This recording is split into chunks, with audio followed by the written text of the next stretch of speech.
Sekarang kamu lagi dengerin podcast Jam Istirahat nih. Selamat mendengarkan ya. Halo Sobat Retra, kembali lagi nih di podcast Jam Istirahat episode ke-8 bersama aku, Evelyn Flawera dari kelas 10 IPS 1 yang akan jadi host di podcast kali ini. Nah, di episode podcast kali ini kita akan membahas tentang mental health atau kesehatan mental nih. Kita mendatangkan narasumber spesial banget dari guru BK SMA Negeri 1 Cerme. Wah, sebelumnya kita kenalan dulu yuk sama Bu Indah. Mungkin bisa menyapa pendengar. Ya, halo, selamat siang semuanya. Saya Bu Indah Nurhidayati, guru BK di SMA Negeri 1 Cerme. Bu Indah, apa kabar? Alhamdulillah baik. Alhamdulillah. Akhir-akhir ini kesibukannya apa aja, Bu? Waduh. Akhir-akhir ini kesibukan kami memang agak meningkat karena di bulan-bulan ini kan bersamaan dengan pendaftaran SNMPTN, kemudian juga baru kemarin kita juga pengumuman SNMPTN, kemudian kita juga mulai mengurusi beberapa siswa-siswa yang mulai mendaftarkan diri di perguruan tinggi lewat jalur-jalur yang lain. Jadi mulai padat ya, Bu ya? Padat sekali. Iya. Nah, jadi di podcast ini kita akan membahas tentang mental health nih, Bu. Oke. Ini sebidang sama pekerjaan Ibu ya? Insya Allah seperti itu. Iya.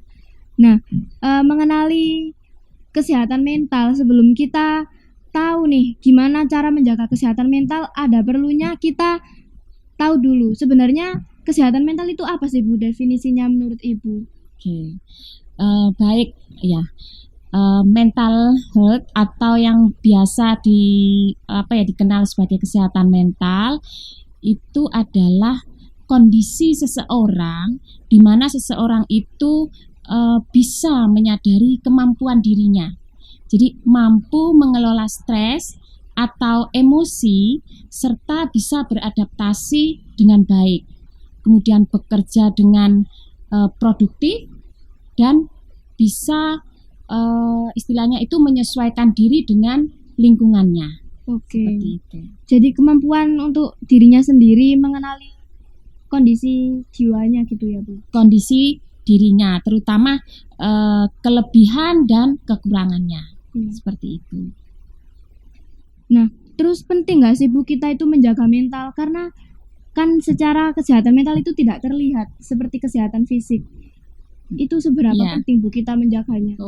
Penting sekali. Ya, karena apa? Karena kesehatan mental atau mental yang sehat itu merupakan dasar yang penting untuk kita, terutama untuk pelajar ya, yang ditujukan untuk pelajar kan saat ini. Nah, sangat penting sekali. Karena mental yang sehat itu bisa mempengaruhi kondisi seseorang.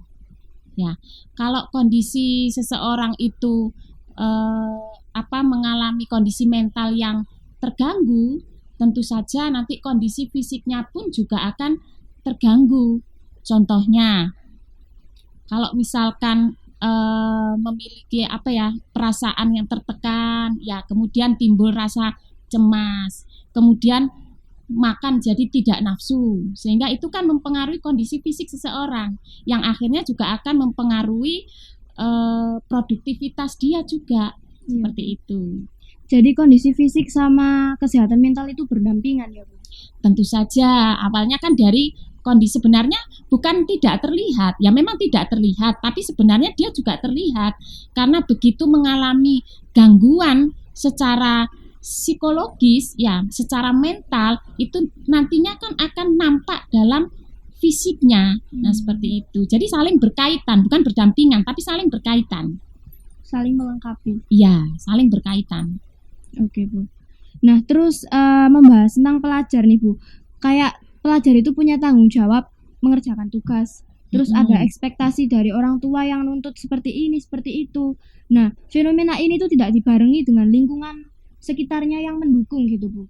Nah, Ibu melihat fenomena ini tuh seperti apa? Nah, itu dia. Ya, di sini bagaimana pentingnya kita menjaga kesehatan. secara mental, kesehatan mental terutama di sini ya. Karena mental yang sehat itu merupakan kunci yang utama bagaimana kita menjalani kehidupan kita sehari-hari. Nah, kalau menurut saya ya sebenarnya banyak cara yang bisa dilakukan. Ya, misalkan berbicara atau berkomunikasi, istilahnya kalau anak sekarang itu kan curhat, ya curhat dengan teman yang bisa dipercaya. Gitu ya Bu. Terus kemudian bisa dengan berolahraga. Kalau kita berolahraga, rajin berolahraga, suasana hati itu juga menjadi senang. Nah, kemudian kita juga perlu mengatur pola tidur. Jadi jam tidur kita pun juga harus cukup. Kalau tidur kita cukup, nanti imbasnya itu kita juga akan bisa mengelola emosi dengan baik. Nah, kemudian bisa juga ini nih yang penting selalu berpikir positif atau positive thinking. Ya, dan selalu bersyukur. Artinya apa yang terjadi dalam kehidupan kita yang baik atau yang buruk sekalipun kita harus selalu bersyukur. Seperti itu. Oke Bu. Ya. Mantap sekali ya pembahasannya ini. Nah, terus ada hal-hal kecil nih Bu. Misal anak itu kayak merasa belum bisa mengerjakan tugas, terus ada temannya yang kayak halah tugas gitu aja kok nggak bisa sih. Nah, dari hal-hal kecil ini tuh kan tanpa disadari tuh bisa mengganggu mental anak gitu loh Bu. Anak itu bisa punya pikiran yang walah aku gini ya gitu. Nah, itu menurut Ibu gimana tanggapannya? Baik, memang tidak jarang kita temukan hal seperti itu ya. Halah ngunai kok gak iso. Nah, ada kata-kata yang membuat seseorang itu menjadi tidak pede, mungkin seperti itu. Ya memang bisa dikatakan lingkungan itu sangat berpengaruh sekali terhadap kesehatan mental seseorang. Jadi kalau lingkungan itu positif, tentunya juga akan berpengaruh positif terhadap kesehatan mental seseorang. Dan sebaliknya, kalau lingkungannya negatif seperti itu tadi ya, berpengaruh juga terhadap kesehatan mental yang menjadi negatif. Nah, terkadang dalam pergaulan, dalam mungkin tadi di suasana di kelas seperti itu ya, di sekolah itu ada konflik, ada gesekan seperti itu. Ya, kemungkinan besar itu ya pasti terjadi. Cuman masalahnya harus kita kembalikan ke diri kita masing-masing. Jadi kembali lagi kepada diri individunya. Seperti tadi yang sebelumnya saya sampaikan, harus ada penerimaan diri, selalu bersyukur. Nah, itu yang memungkinkan kita menjadi tidak tertekan, cemas. Karena hal-hal seperti itu pasti kita hadapi dimanapun. Jadi kembalikan lagi kepada pola pikir kita sendiri. Seperti itu. Jadi harus percaya sama dirinya sendiri dulu. Betul sekali. Ada penerimaan juga. Jadi selalu berpikir positif aja. Gitu. Nanti kalau pikirannya itu bagus, pasti lingkungan itu juga akan ikut tidak begitu berpengaruh pada akhirnya. Oke Bu. Terus ini kita bahas tentang permasalahan umum nih. Anak-anak remaja itu seringkali merasa insecure Bu. Kayak merasa dirinya itu nggak seperti anak lain. Nah, terus akhirnya mereka itu stuck, macet di situ dan mereka nggak mau berkembang karena mereka menyadari dirinya itu nggak bisa. Nah, ini kan kayak permasalahan umum ya Bu. Nggak jarang kita temui seperti ini. Nah, untuk mengatasi hal-hal seperti ini tuh menurut Ibu bagaimana?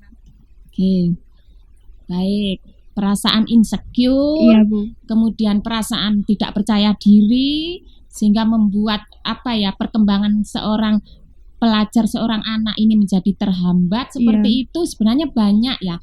Banyak cara yang bisa dilakukan untuk menjaga jangan sampai hal ini terjadi. Salah satunya yang tadi berkaitan dengan apa yang saya sampaikan itu adalah kembali lagi kepada diri sendiri. Caranya Bu, hargailah diri sendiri. Jadi kita mulai dulu terlebih dahulu dari menghargai diri kita sendiri. Ya. Mulai sekarang biasakanlah untuk memperlakukan dan melihat diri sendiri itu dengan positif. Bersyukur atas hal-hal yang baik yang terjadi dalam hidup kita. Jadi hal tersebut itu nantinya bisa membantu kita untuk menghargai diri sendiri. Sebaliknya, kalau kita tidak bisa menghargai diri kita sendiri, kalau ada mungkin omongan tidak enak seperti itu justru akan membuat kita makin insecure dan tidak percaya diri. Kalau kita bisa menerima, ada penerimaan diri sendiri. Oh, saya itu seperti ini, ya memang inilah saya. Jadi confident aja ya Bu. Iya, seperti itu. Dan ini yang lebih penting, jangan terlalu banyak menyalahkan diri sendiri. Iya. Apalagi sampai membandingkan dengan anak lain. Orang lain. Karena kita tidak sama. Kalau ada yang berkata kamu tuh seperti ini, ya itu nantinya akan berimbas negatif. Tapi kalau kita sudah bisa menerima, ya memang inilah saya. Kondisi saya memang seperti ini. Nah, itu tidak akan mampu membuat kita atau insya Allah tidak akan sampai membuat kita menjadi tidak percaya diri dan insecure. Seperti itu. Karena kemampuan anak itu berbeda-beda ya Bu, tidak Betul bisa sekali. disamakan. Karena setiap orang itu kan unik ya. Iya. Jadi unik. Jadi tidak ada yang sama dan itu butuh penerimaan dari diri masing-masing anak. Saya kelebihannya apa? Saya kekurangannya apa? Jadi harus bisa menerima kondisi dirinya sendiri. Iya, bagaimana anak itu bisa kayak menyadari kemampuannya sendiri itu dan bisa mengembangkannya di lingkungannya. Betul sekali. Kalau punya kemampuan ya Iya. dikembangkan. Kalau ada kekurangan ya bagaimana caranya kita untuk mengolah kekurangan tersebut sehingga tidak menjadi sesuatu tekanan buat kita. Oke Bu. Wah, ini menarik banget ya ini pembahasannya. Sepertinya pertanyaannya ini udah habis, tapi kita akan membahas question box nih dari Instagram. Satu lagi mungkin kalau saya bisa menambahkan satu Oh lagi. ya boleh Bu. Ya, saya kan termasuk guru bimbingan konseling. Iya. Nah, guru bimbingan konseling, saya di sini latar belakang saya itu kan sarjana psikologi juga. Kebetulan saya juga sudah menempuh pendidikan profesi, artinya saya sudah punya izin untuk praktek seperti itu. Jadi monggo silakan, teman-teman di BK juga ada yang dari psikologi, ada yang BK murni. Kalau mau curhat, mau datanglah ke kita. Iya Bu. Ya. Karena kita insya Allah kita termasuk orang-orang yang bisa dipercaya. Seperti tadi yang saya katakan, curhatlah pada orang yang bisa dipercaya. Itu merupakan salah satu untuk menjaga kesehatan mental kita. Itu. Iya Bu. Oke Bu, ini kita langsung bacakan aja question box-nya. Dengar dari kelas 12, banyak yang nggak keterima SNMPTN, jadi takut tahun depan, takut salah milih jurusan. Gimana menurut Ibu? Oke, ya. Ya, kebetulan kemarin pengumuman SNMPTN itu kan tanggal 29 Maret, ya. Nah, dari 114 itu yang diterima itu sebanyak 39 dengan 7 orang ya. Jadi 46 ya. 46 itu total SNM dengan yang 7 orang itu di jurusan PMDKPA Politeknik D4. Ya, Poli-J, Politeknik Jember, Politeknik Negeri Jember. Nah, jadi begini. Ketakutan untuk tidak diterima itu sebenarnya ketakutan yang beralasan. Karena begitu begitu direkom menjadi siswa yang eligible, tentunya kan ada harapan besar untuk diterima. Iya, Karena memang suatu kebanggaan dan istimewa, tidak semua bisa masuk. Iya. Seperti itu. Nah, yang bisa kita lakukan untuk membantu siswa-siswi yang eligible ini, kami melakukan evaluasi dengan melihat hasil yang sudah dicapai siswa tahun kemarin yang sudah diterima di SNMPTN. Iya. Nah, jadi kami membantu supaya kami itu tidak memilihkan jurusan tidak, tapi kita mengarahkan. Oke. Jadi mengarahkan sesuai dengan kemampuan siswa-siswinya, ya nilainya, ya prestasi akademik maupun non akademiknya. Jadi kita evaluasi berdasarkan penerimaan tahun kemarin, apakah memang mumpuni nilainya masuk di situ atau tidak. Itu yang kita berikan. Jadi Kalau disesuaikan gitu ya. ya, betul. Jadi jangan takut untuk memilih jurusan. Karena memang awalnya kita memang menawarkan jurusan apa yang diminati. Jadi sebenarnya kita monggo milih sesuai dengan minatnya.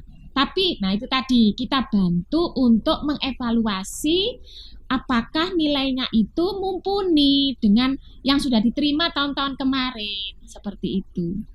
Jadi lihat tahun lalu juga ya Bu ya. Lihat pengalaman tahun yang lalu dari evaluasi nilai yang sudah diterima. Jadi tidak semuanya itu terus daftar seenaknya gitu, tidak. Tetapi kita arahkan. Oke, jadi terima kasih yang udah membuat pertanyaan itu, semoga terjawab. Terima kasih kepada Bu Indah yang telah menyempatkan waktunya untuk hadir di podcast kali ini.